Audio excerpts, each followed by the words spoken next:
Over nearly 2 decades, Keith Hall concealed a significant secret from society. Not only was he a notorious pimp and drug addict, but he harbored an even more sinister side that remained unknown to all. In 2002, Keith committed the heinous act of murdering 19-year-old Rachel Wilson, his toxic partner. Through a web of deceit spun for the authorities, he skillfully evaded detection. However, when Rachel's remains were discovered years later, his game was finally up. How did this series of events unfold? This narrative will transport us to Middlesbrough, England, a town that was once a humble farmstead housing fewer than 30 individuals. Over time, the area underwent industrialization and experienced a surge in population. Presently, Middlesbrough is renowned for its football club and iconic transporter bridge. Regrettably, the town has also grappled with a significant issue of sex trafficking, with girls as young as 16 being coerced into prostitution. Rachel Wilson, as described by her family, was a vibrant, lively, and mischievous individual. It appeared as though she had a promising future ahead, with no foreseeable troubles. The Rachel we remember was brimming with happiness and exuberance. She was truly remarkable, shared Nicola Wilson, Rachel's younger sister, with the media.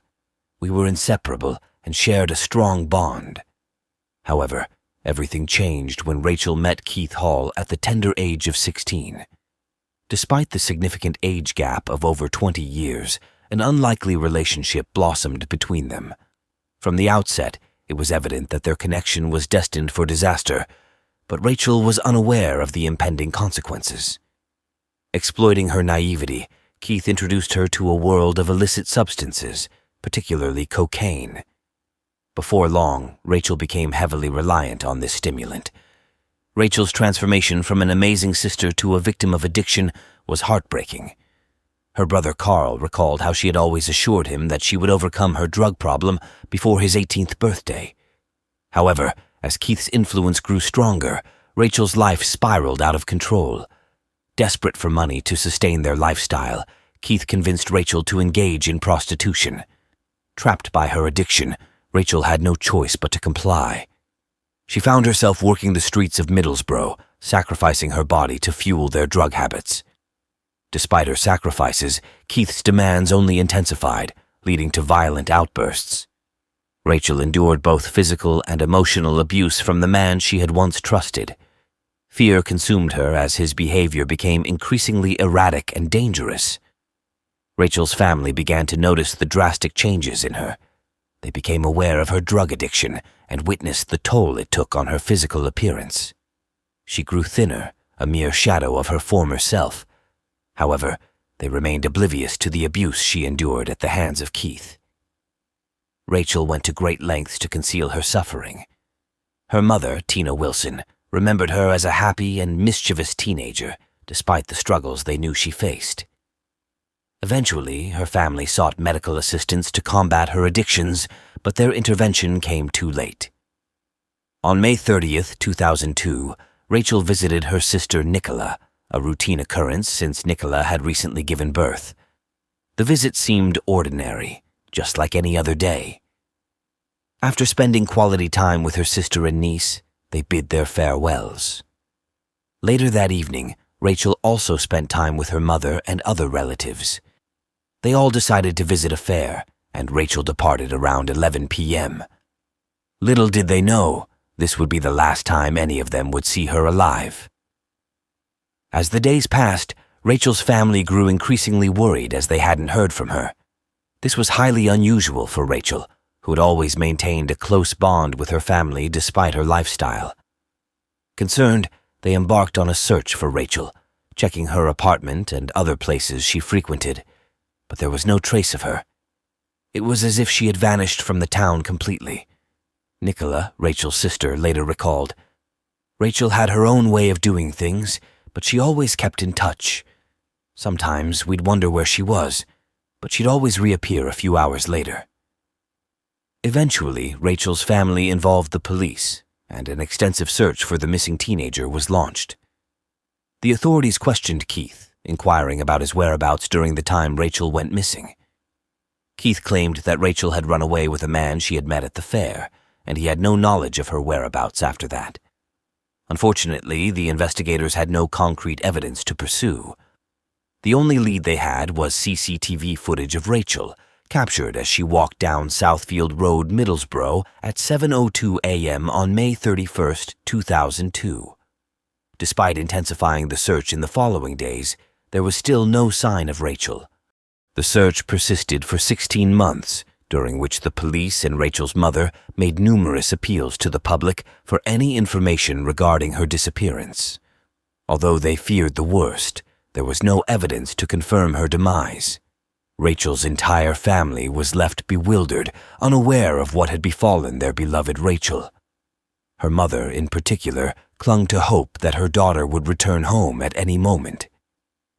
"Rachel, if you're reading this, remember you can reach out any time, day or night," Tina Wilson had expressed in one of her pleas. Several years after Rachel's sudden disappearance, her brother Benji Hopkins passed away in 2005 due to an overdose of antidepressants. The family believed that Benji's death was closely linked to Rachel's disappearance. The loss of Benji had a profound impact on the family, who were already grappling with Rachel's absence. On June 27, 2012, a group of men discovered human bones while working on a farm on the outskirts of Middlesbrough. The bones were buried in a shallow grave, prompting the police to investigate the identity of the body. Rachel's family was informed of the discovery, as there was a strong possibility that the remains belonged to Rachel. After 2 weeks, the results of the bone analysis confirmed that the body belonged to Rachel Wilson, who had been missing for over a decade. The news shattered Rachel's family. "It was an agonizing couple of weeks, but deep down I knew it was her, even though we had to wait. I just knew," Nicholas stated. "Our family learned that Rachel was gone forever," her brother Carl expressed. "When we received the news, we were devastated. It was heart-wrenching to realize she had been so close to us all this time." Rachel's mother was devastated by the news, but also felt a sense of relief that her daughter had finally been found. "She's finally coming home. That's all I ever wanted." However, deep down, Tina wished that the circumstances were different and that her daughter would be returning alive. The preparations for Rachel's funeral were set in motion, and the grieving family received immense support from the community. A fundraising event was even organized to generate funds for the funeral expenses. Several months after Rachel's remains were discovered, she was laid to rest beside her brother, Benji. Despite this closure, numerous unanswered questions continued to haunt both the investigators and Rachel's family. How did Rachel meet her tragic end, and who was responsible for her death? The examination of Rachel's skeletal remains yielded no clues about the cause of her demise. The absence of clothing where her bones were found indicated that she had been buried without any garments. Temporary Detective Superintendent Paula Dewell, who had diligently investigated Rachel's case, explained that the lack of forensic evidence at the scene made it impossible to determine the cause of death. She further stated, "Although finding someone who had been missing for a decade was a significant breakthrough, it did not provide us with the leads we had anticipated." Determined to unravel the truth, investigators tirelessly worked day and night. However, before they could make substantial progress, Rachel's father, Bernard Wilson, tragically passed away. This devastating loss added another layer of grief to the already mourning family. Tina expressed her sorrow, saying, "All Bernard wanted was to uncover the truth about his daughter's fate, and it is heart-wrenching that he departed this world without knowing." Finally, in 2014, a breakthrough occurred in the case. The police identified a suspect, none other than Keith Hall. At the time of his arrest, Keith was 54 years old and was questioned extensively regarding Rachel's death. A search of his property yielded incriminating evidence, including a lock of Rachel's hair and a handwritten note from her. The note, addressed to Keith, was believed to have been written shortly before her disappearance. Within the note, she expressed her apologies to Keith for not earning enough money. This note, along with a lock of hair, later became crucial evidence against Keith. Despite being released on bail due to the lack of concrete evidence linking him to Rachel's death, Keith remained a primary suspect in the case. Over the following years, Keith frequently visited the police station, yet each time he was questioned about Rachel's death, he evaded providing any substantial information. In 2018, a special grant was allocated to the police department's investigation unit, allowing for increased efforts in solving Rachel's murder.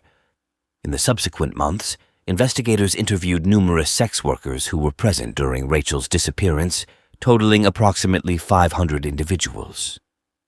Although time-consuming, progress was gradually made. Detective Duell recalled, "Many witnesses we spoke to were reluctant to revisit the darkest periods of their lives given their involvement in the sex industry. However, we were fortunate that some courageous individuals came forward and shared their stories."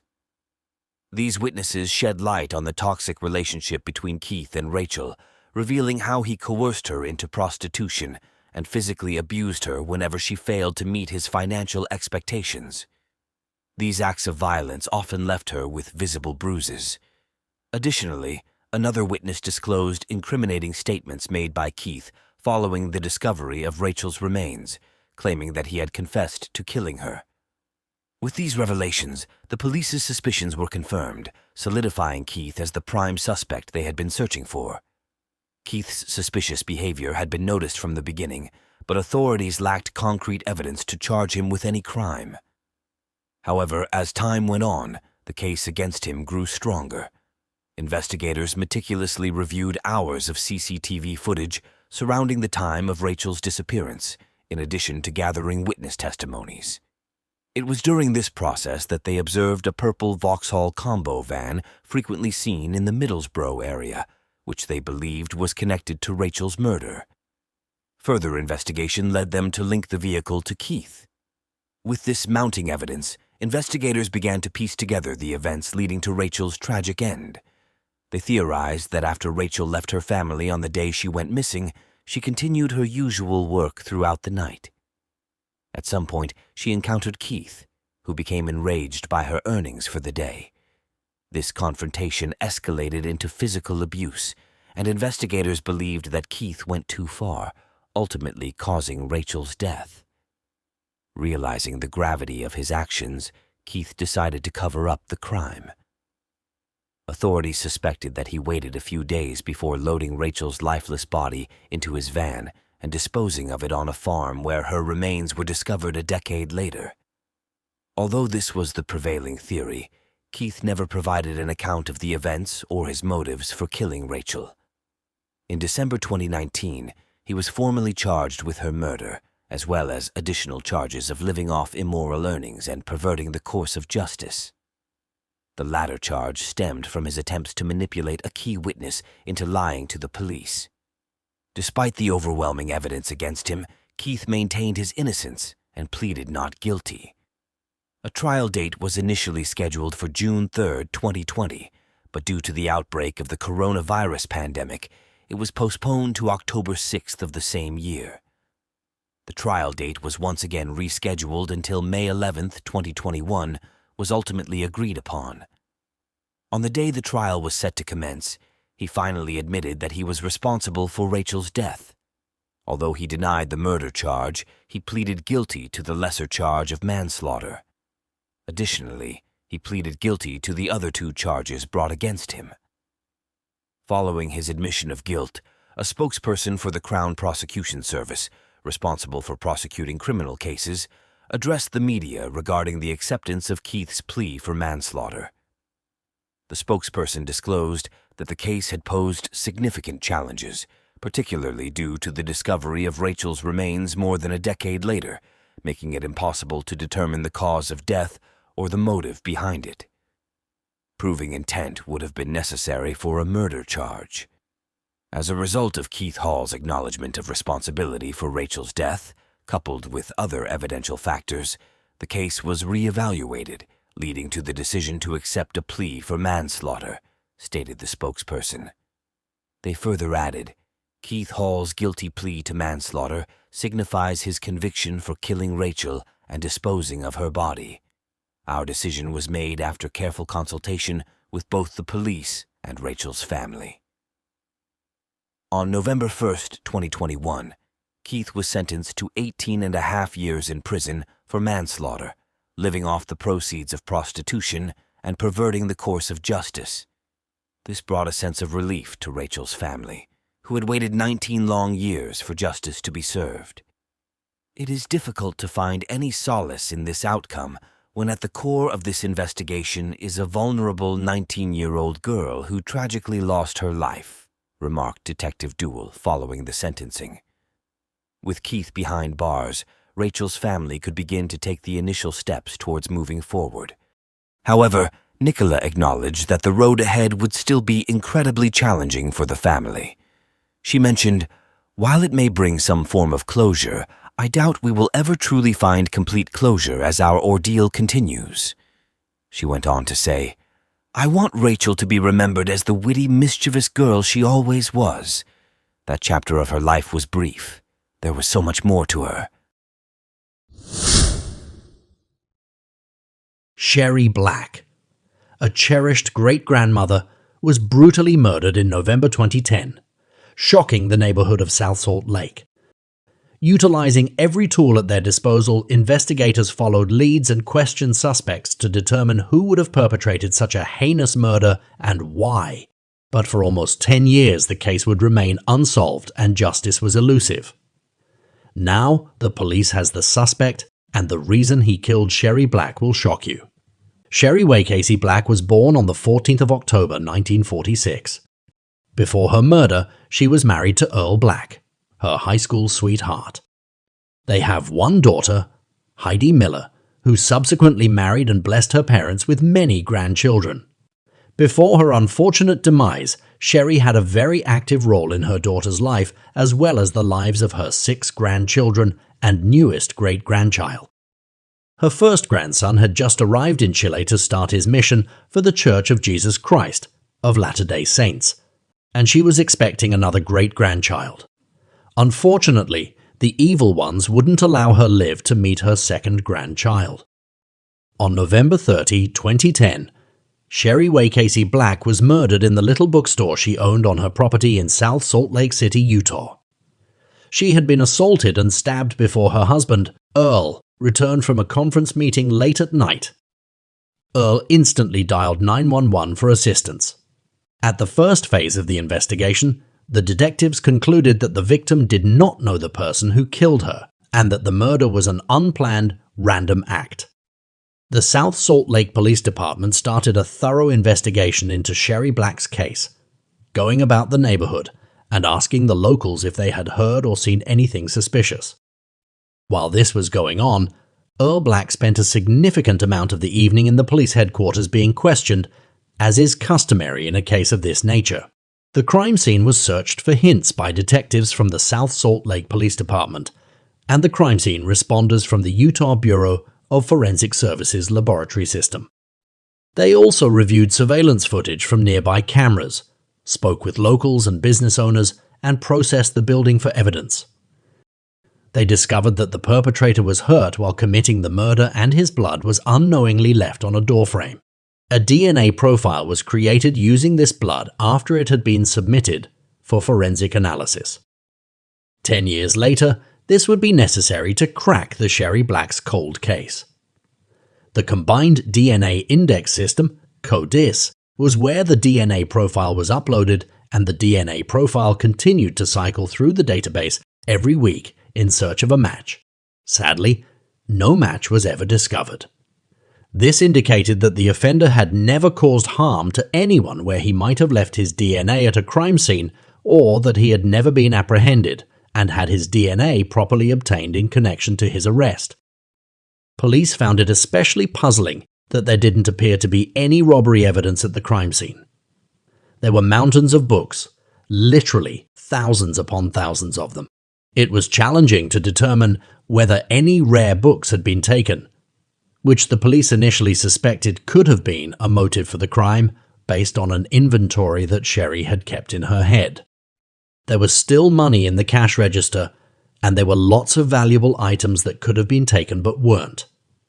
In order to ascertain what might have been left behind by the culprit and what belonged to Sherry, the investigators also talked with the family. Debbie Casey, Sherry Black's sister, stated that Sherry and Earl had been married since high school and had a very close bond. Their home was described as being always peaceful by neighbors. Everyone appeared to enjoy them. Her brother claimed that the bulk of her company's activities concerned online book sales. He never overheard her discussing problematic interpersonal or commercial ties. Nothing about Sherry's life or her work would make her particularly vulnerable to becoming a victim of a violent crime. Sherry is quiet. You'll hear that from people.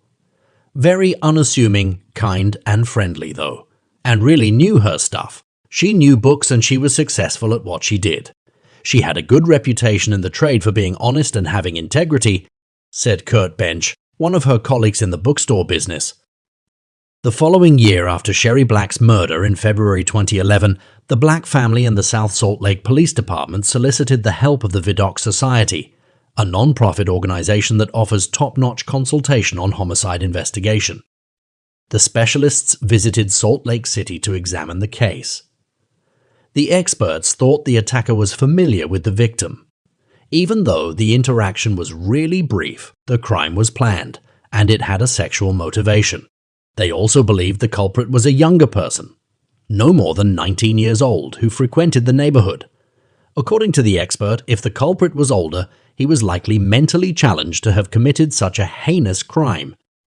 The Unified Police Department of Greater Salt Lake was also contacted for their assistance by the South Salt Lake Police Department, although their assistance was only restricted until 2015, when the South Salt Lake Police Department hired Unified Police Department cold case detective Ben Pender.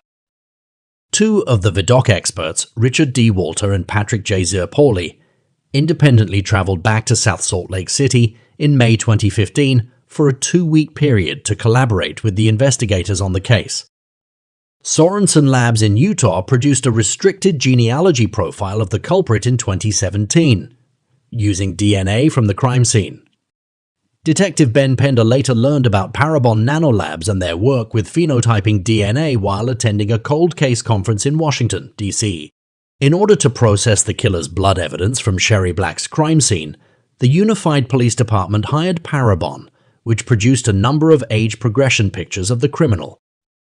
The case was officially transferred from the South Salt Lake Police Department to the Unified Police Department of Greater Salt Lake in March 2018, after almost 8 years, and Detective Ben Pender was designated as the lead detective. Sherry Black's family kept the case in the public eye throughout the quest for justice, in the hopes of finding fresh leads. On the anniversary of her passing, they conducted candlelight vigils, created incentives, and reported developments in the case when they became available. They also sought to garner media attention. Detective Ben Pender started using the help of Parabon Nanolabs to perform genetic genealogy in October 2018. Over the course of the following 2 years, he collaborated with one Parabon specialist in an effort to pin down the perpetrator of this heinous act. Detective Pender started to visit potential ancestors of the criminal's family tree in April 2019. He and the genealogist might then use this to whittle down and rule out potential suspects as they narrowed down their focus.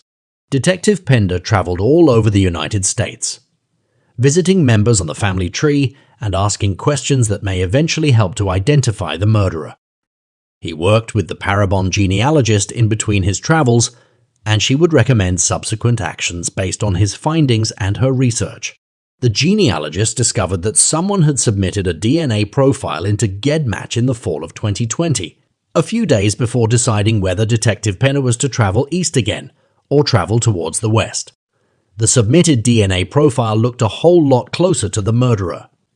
The genealogist advised Pender to fly to Sacramento, California, and meet with a certain woman who turned out to be the crucial piece of the puzzle investigators were seeking for the Sherry Black's case.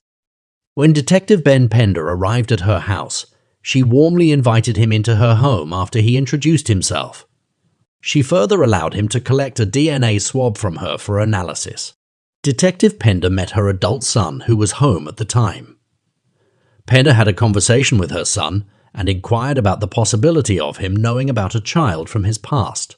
The man disclosed to Pender that a woman had long ago suggested that he might be the father of her child, but left the matter unresolved. He also consented to a DNA test. After fitting the puzzle pieces together in his head, Detective Pender was convinced he had finally met the right match. When it was determined that the man from Sacramento was the biological father of the person who killed Sherry Black, he took the information to the Utah Bureau of Forensic Services laboratory system.